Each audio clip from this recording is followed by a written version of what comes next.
Hello, Nerdyverse! It's time for the Nerdy News! Let's go!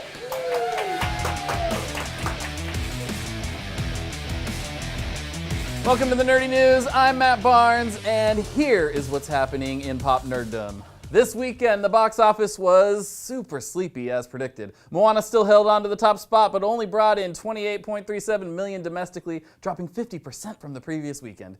In second place, Fantastic Beasts brought in $18.5 million, and Arrival did $7.3 million in business, which, relatively speaking, was impressive, as it only dropped 36% from the previous weekend. The real news this weekend was that even though it came in at number 5 this past weekend, Marvel's Inception, aka Doctor Strange, pulled off its greatest magic trick by surpassing Thor 2 and Iron Man 2 to become the 8th most successful film in the MCU, with a worldwide box office of $420 million total. So between Sherlock, Khan, and Doctor Strange, I think it's safe to say that Benedict Cumberbatch is now the king of the Nerdyverse. All hail King Cumberbatch. Yay! Or as my wife once called him, that actor, you know, what's his name, Button Willowbottom.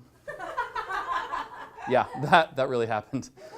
Building on the superhero theme, this morning we got a quick sneak peek at Spider-Man Homecoming. Take a look. What the hell is that? What the hell are you wearing? It's my suit. Where's the case? What case? Didn't you see the case? What? A minor upgrade from Tony Stark.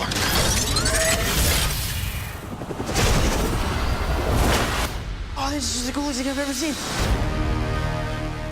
Happy Hogan? Web wings? Spider-Man jumping off the top of the Washington Monument? Yes, please. This looks awesome. To see the full trailer, tune in to Jimmy Kimmel Live, where it will debut tomorrow night. And speaking of awesome trailers, this past weekend we got the first trailer for Guardians of the Galaxy Volume 2, the even awesomer mix. That's what I'm calling it. We'll put up a link at the end of the Nerdy News if you haven't seen it, but I will definitely be seeing this movie for Rocket and Baby Groot alone. Everything else is just a bonus. Now, we've come to the part of the Nerdy News where your old friend Matt has a heart-to-heart with an entire network that probably isn't listening.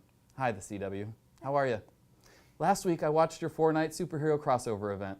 I watched it all, even though I only usually watch The Flash and Supergirl, and while it was cool to see all those heroes battling it out together, you mostly just managed to highlight a major problem that I can't quite get my head around.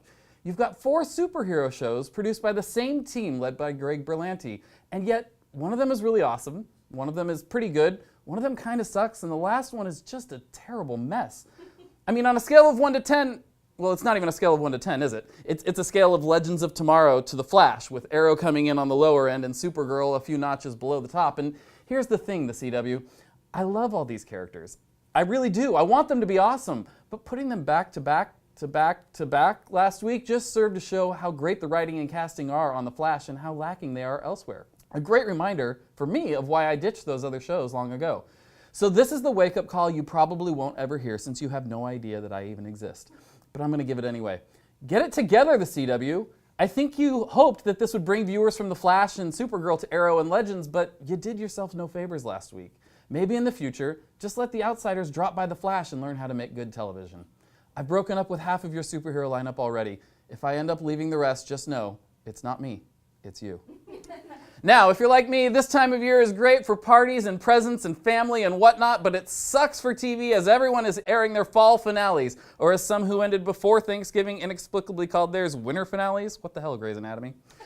Of course, that means no new TV to distract us from those times when the parties aren't so great, the presents are socks, and the family is annoying us. But fret not, my friends, this week's Entertainment Weekly has a guide to get you through the holidays with their 25 best movies and TV shows to stream right now feature. They've got some great suggestions, like one of the most underrated sitcoms ever, Happy Endings, and John Carney's latest masterpiece, Sing Street, both of which I can and will watch over and over again.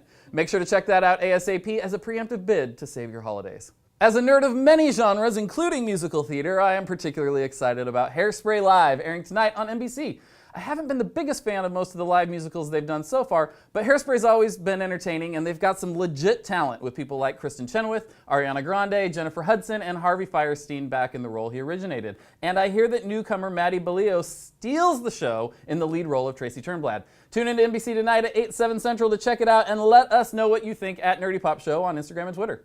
Finally, we're going to throw up a link at the end of the Nerdy News for a trailer I just saw this morning called The Circle, a thriller starring Emma Watson and Tom Hanks. Somehow I've never heard of this one, but it looks fan-damn-tastic. From what I can tell, it's the story of how Forrest Gump does his best Steve Jobs impression as he takes over Google and turns it into a cult that spies on everyone. There's a good chance this could be a documentary. The style and direction look fantastic from director James Ponsoldt, who has never directed anything I've ever seen with the exception of a single episode of Parenthood. I will be, however, seeing this. The Circle opens on April 28th, 2017.